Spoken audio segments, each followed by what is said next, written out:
So I remember during the challenge that day 8, day 15, and even day 21 were the hardest for me because those would be moments when I just wasn't feeling it.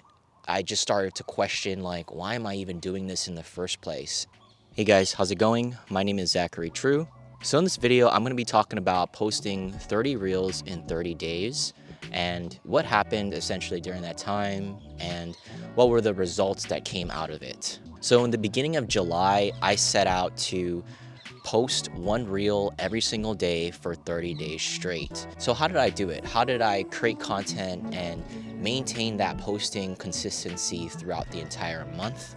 The simple answer is I use time blocking.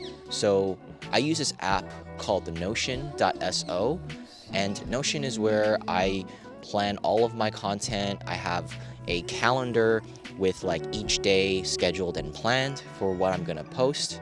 And there's also a calendar feature which connects to my Google Calendar, and I'm able to set different time blocks, such as editing, filming, and even like when I would have creative breaks. So making time blocks and managing your time is an efficient way to make sure that you stay accountable and that you don't burn out. Plus, it helps to build systems because whenever you start any 30-day challenge or you set out to create a habit for yourself, you want to have systems in place because that way when you lose discipline or when you're feeling lazy or you're not feeling like doing it, that you have something there as a foundation to be able to keep you accountable. And this leads me into the next segment of the challenge, which was the actual challenges of the challenge. So not every 30-day challenge is smooth and easy. I actually did a 30-day challenge before. I swam for 30 days straight, and what I learned from that is there's going to be dips during those 30 days, and the dips happen because either you lose passion or something external happens that forces you to have to be more creative and think of other ways to get the task done. And just showing up, like, it's easier said than done. I guess going into day 8 of my challenge was that, like, I felt unmotivated, and I posted on social media on my stories just asking for help, telling people that, like, I don't feel like posting today, because when you're doing this challenge, it might start to feel like you're alone and you're lonely and you have nobody else to back you up. And that's why it's important to have friends and or family that can help keep you in check when you're not feeling the most motivated. By confessing that I needed help, it actually helped me to do it anyway and to just get it done. So I remember during the challenge that day 8, day 15, and even day 21 were the hardest for me because those would be moments when I just wasn't feeling it.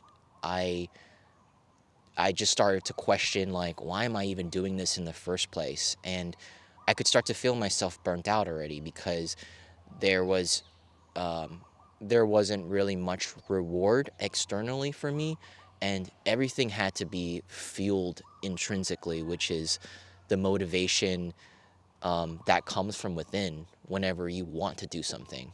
And it's the reality whenever you're trying to stay consistent with anything, right? Is that you're going to hit these dips or these gaps in between when you're just not feeling your best. And when you're not feeling your best, you could stumble and, just like question yourself, like, why are you even doing this in the first place? And that's how I felt in the middle of the challenge. I felt creatively burnt out, actually, because I was just posting and creating the same thing, and I didn't give myself the space to really incubate my creativity. And the thing about creativity is that it comes in spurts. Like, you have to let time for your creativity to sit and just gather inspiration and marinate all together. For me, I'm the most creative when I allow myself to go out and live my life and not pick up a camera and film myself. Whenever I do have an idea though, it's very spontaneous. It's not like it happens on a day where I want it to happen. And that's kind of what I had to do with this challenge. Is I had to like almost force myself to be creative every single day when it comes to the editing portion. And some days I would feel uninspired too. Like I wouldn't even like the clothes that I would wear because I would just wear basically the same wardrobe for like 30 days straight. And I didn't change things up. I would just wear a flannel and a plain shirt, maybe some jeans or some long pants or something. So those would kind of stifle the creativity process. What was my strategy like when I would post one reel every single day? So before even the month started, I had actually planned everything out in Notion, and I would have all the days where each day would have like a topic or something that I wanted to film. For example, one day would have like fear of filming in public, the other day would be like what makes a shot cinematic, and I would leave some days where it would be like something that, maybe I could substitute for, or just kind of leave blank, just in case if, things didn't work out or something like that. So you need to have like these buffer or these gaps in between. There's a dog at the bottom of the hill, and I don't know who the owner is. Okay, never mind. So I knew which days that I would film, which would be typically Saturdays, Sundays, and Thursdays. So I would actually batch film my videos, and each of those days I would have I would film maybe 2 or 3 different reels just to prep myself for the days to come. And every single day, every single morning, I would edit for about 1 to 1.5 hours and post it right away. So that would be like my posting pattern. So I kept this up for a while, and then some days I would be able to prep 2 or 3 days ahead of schedule, and other days I would have to be like very quick and spontaneous because I didn't do anything the night before, and that's because I would just be very tired. So what actually happened throughout the process of posting 30 days straight? Well, nothing really. Nothing substantial, I guess. During the first week, I noticed one of my videos actually went viral, which is the fear of filming in public. And what made it viral was the relatability of it, because I talked about the struggle of just being outside and filming in public. And I guess it really struck home for a lot of people because I'm still getting comments and likes on my video to this day. And it actually gained me some traction on TikTok. So some of my videos that did pretty well or went viral for me, I gained maybe a few thousand followers on TikTok, which was pretty good, because before I couldn't really break past the 200 view curse, I guess. So that was cool. And Instagram, maybe I gained a couple hundred followers, but not really that much. I don't know. It's just something about the algorithm and posting every single day versus when I would post every week. Before I even did this challenge, I thought to myself, like, I only post once a week. How am I going to post every single day, right? And I would also post on YouTube Shorts as well. I didn't really gain much traction or subscribers from it. That's actually the reality sometimes with creating content, is that you might not even catch fire. You might just like post 30 days straight and nothing happens. But actually something interesting happened towards the end of the month. A marketer from MusicBed actually reached out to me and wanted to see if I wanted to become a sort of brand affiliate or ambassador for MusicBed. So that's actually the music that I'm using for this video today, is from MusicBed. So when I got that email, I was actually very thankful, because They said that they liked my videos on Instagram or TikTok.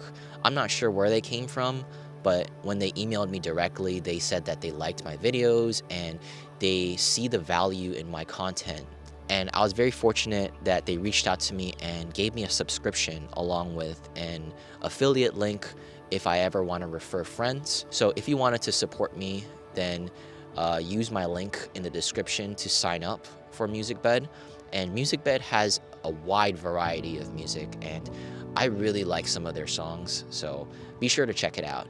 Another good thing about posting consistently is that sometimes brands could actually reach out to you and give you a collaboration offer or deal, maybe some free products, which is pretty cool, honestly. Like I just started to see this happening more and more because I'm more consistent and I'm showing more of my footprint more on the social media platforms. And lastly, I noticed that throughout the challenge, I was building skills to manage my social media. So I was using Canva a lot to schedule and create my thumbnails and my covers. So getting familiar with apps like Canva is pretty useful because now if I were to apply to a social media job or something like that, I would have that skill under my belt. So here's why you should do a 30-day challenge, whether it's challenging yourself to do something that you're afraid to do or staying accountable to doing something 30 days straight, or if it's maybe like a goal that you set out to do, like posting 30 days. The first reason I would say you should do a 30-day challenge is because it's transformative. It's not about what you get out of the challenge, but it's who you're becoming throughout the process. When you're doing 30-day challenges like this, it tests your mental strength and your mentality. So are you going to be the person that keeps consistent for maybe a week and then gives up? Or are you going to stick it out and be strategic about it? Are you going to have the discipline to actually do those daily tasks for you to meet those goals every day? So why did I want to do this 30-day challenge in the first place? Well, it's because I wanted to have a library of resources and content for the potential audience to view. A lot of the content that I posted was value driven and more tutorials based about videography and filmmaking.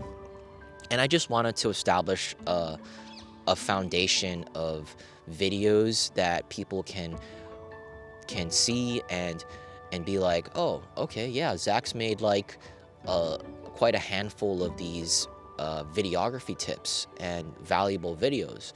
And I know I'm not doing it for the algorithm or I guess the art, but I'm doing it because I want to accomplish something bigger than myself.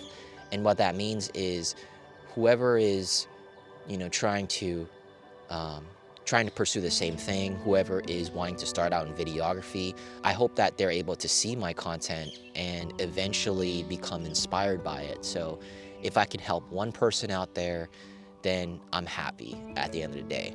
So what did you guys think of this video?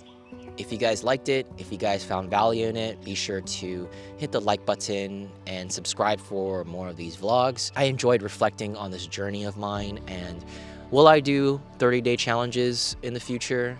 I don't know, but for now, I just want to enjoy creating more of these long-form vlogs and being able to try different things every single day. So one advice I wanted to leave before ending this video is that if you want to start on your filmmaking journey, you have to keep yourself accountable and have systems set in place.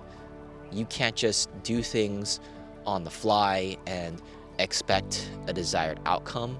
You need to have systems, you need to have disciplines, and you need to have a backup plan in case you don't feel like it or in case you get tired. It's very key and important if you want to have a sustainable plan going. So have a plan, have a strategy.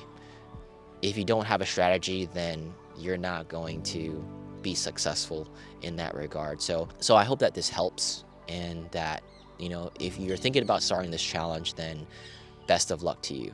Thank you guys for watching this video, and I'll see you guys next time.